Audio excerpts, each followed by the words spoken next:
All right, Riley's almost got that carburetor done, so we better hurry it up now. We got the tank just kind of mocked up in there.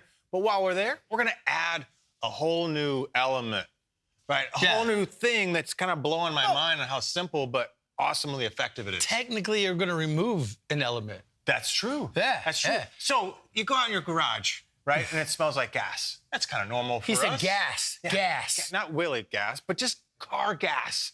That's your fuel tank venting. Just venting gas, just evaporating out. We can cap that off. We can absorb it and keep that smell from coming out, right? So your car just sits there, hangs out. Everybody's happy.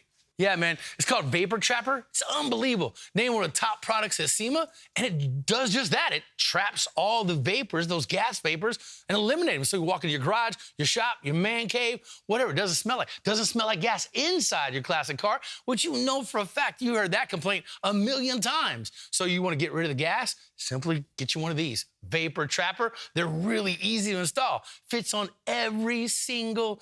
If your car runs on gas, this will fit it. And here's the best part. 5, 6, 7 years down the road, depends on really how much you drive the car, start to get a whiff of gas again. Well, all you gotta do is just recharge the old charcoal. You take the charcoal, right? Spin this off, dump the charcoal out, put new charcoal in, right? Boom. It's reusable water. We'll show you how it goes. It's super simple. You can mount the thing anywhere on any type of vehicle, and all you do is you take the vent line, you run it around, you plug it into one side of the thing, and the other side you vent outside the car, and all the venting still works, but it traps the smell. There you go, man. Amazing.